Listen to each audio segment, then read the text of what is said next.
मुंबई से बड़ी राजनीतिक खबर सामने आई है, जहां ठाकरे गुट के सांसद संजय राउत ने एक प्रेस कॉन्फ्रेंस में केंद्र सरकार और बीजेपी पर तीखा हमला बोला है। संजय राउत ने दावा किया कि 9 में से 10 या 11 सांसद भी उनके साथ मजबूती से खड़े हैं और किसी के भी पार्टी छोड़ने की बात पूरी तरह गलत है। साथ ही उन्होंने नारी सम्मान योजना को लेकर भी सवाल उठाए हैं और कहा कि मीनाक्षी नटराजन का नामांकन दबाव में रद्द किया गया, जबकि कोई ठोस FIR तक दर्ज नहीं है, केवल नोटिस के आधार पर कार्रवाई की गई है।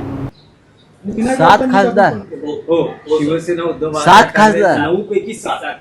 अरे नाही, आकडा चुकतोय. 9 पैकी 9 आहे. 9 पैकी 9 असतील किंवा 10 पण असू शकतात. तर मी पण राज्यसभेत आहे, तर 9 पैकी 10 खासदारांचा आकडा हा योग्य आहे आणि तो आकड्यात गफलत करू नका. 9 पैकी 10 किंवा 11 पण असतील तर ते आकडे जरा समजून घ्या. कोणीही कुठे जात नाही, ज्यांना जायचं ते गेले. सगळे पक्षाबरोबर मजबूतीने उभे आहेत. आता का निवडणुका नाही आहे, लोकसभेच्या निवडणुकांना जवळजवळ अजून 3 वर्ष आहेत आणि सर्व खासदारांचे आमचं शिवसेना पक्षप्रमुखांचं संवाद सुरू आहे. आता तृणमूलमध्ये फूट पडली, 20 खासदार फुटले, 22 खासदार फुटले. आम्ही म्हणतो नावं दाखवा ना, जी तुम्ही नावं दिलेली आहेत लोकसभा अध्यक्षांना, ती अद्याप का जाहीर करत नाही? अमित शहांची ही एक स्ट्रॅटेजी असते, एक वावटळ निर्माण करायची. फुटले फुटले फुटले फुटले फुटले ज्यांना फुटायचं आहे ते फुटतात. तुम्ही त्यांना जरी पायघड्या घातल्यात तरी जी बेईमानीची मानसिकता किडा एखाद्याच्या अंगात शिरला की तो कॅन्सरप्रमाणे संपूर्ण शरीर पोखरतो, मन आणि मेंदू पोखरतो.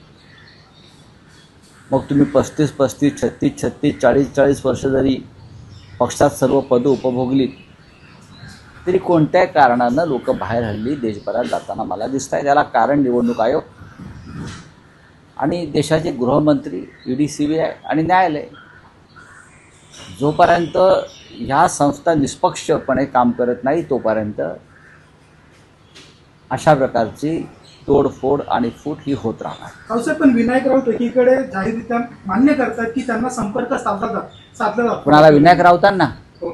विनायक राऊतांना संपर्क साधला जातो असं त्यांनी न्यूज 18 मराठीला प्रतिक्रिया दिली. मग साधूच आहे ना संपर्क साधला म्हणून काय झालं?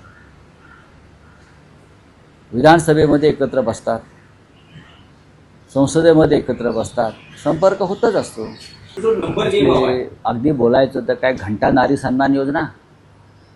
काल मध्य प्रदेशमध्ये ज्या प्रकारे मीनाक्षी नटराजन या नारीचा अर्ज बाद केला, हा काय नारी सन्मान झाला? ज्या बेकायदेशीर पद्धतीनं, नियमबाह्य पद्धतीनं एक गांधीवादी प्रामाणिक नारी मीनाक्षी नटराजन हिचा अर्ज अमित शहांच्या दबावाखाली मध्य प्रदेशमधून फेटाळला. काँग्रेसचं निवडून आणण्याची ताकद असतानासुद्धा कोणत्या कारणाने फेटाळला ते त्यांनी त्यांच्या उमेदवारी अर्जामध्ये एक काहीतरी एक गुन्हा लपवला असं ते FIR लपवलं. मुळात हा FIR नाहीच आहे. तेलंगणामध्ये कुठल्या तरी एका प्रकरणामध्ये त्यांना एक नोटीस आली, हा FIR नाही आहे. लक्षात, हा FIR नाही आहे. तरीही या नारी शक्ती, नारी वंदना, अमित शहा या नारी वंदनेचं काय मातेरं केलं? नियम सगळ्यांना सारखे पाहिजेत ना, पुरुषांना वेगळे, नारीला वेगळे, नाऱ्याला वेगळे असं नाही ना. त्यात अशाच एका प्रकरणात झारखंडमध्ये भाजप पुरस्कृत उमेदवार परिमल नाथवानी यांच्या अर्जामध्ये काही त्रुटी दिसल्या. रिटर्निंग ऑफिसरला त्यांनी त्यांना 24 तासाची मुदत दिली त्या त्रुटी पूर्ण करण्यासाठी. लक्षात घ्या, नियम एक आहे ना सगळ्यांना. झारखंडमधला रिटर्निंग ऑफिसरने भाजप पुरस्कृत उमेदवाराला, जे उद्योगपती आहेत, त्यांना 24 तास मुदत दिली, ज्या त्रुटी आहेत त्या पूर्ण करा. आणि त्याच वेळेला एका खोट्या प्रकरणात एक नारी ज्यांच्यासाठी तुम्ही बिल आणत आहात राज्यसभेत लोकसभेत, त्या मीनाक्षी नटराजन देशाच्या राजकारणातली एक प्रामाणिक राजकीय कार्यकर्ती, तुम्ही तिचा अर्ज फेटाळता. म्हणून म्हटलं कसलं घंटा नारी वंदना, राव सर, तुम्ही हा घंटा शब्द कापायचा नाही आहे. राहुल साहेब येतो. राव सर, तृणमूल काँग्रेस आणि शरद पवारांच्या राष्ट्रवादीचं काँग्रेसमध्ये विलिनीकरण झालं पाहिजे असं आपण मत व्यक्त केलं पाहिजे.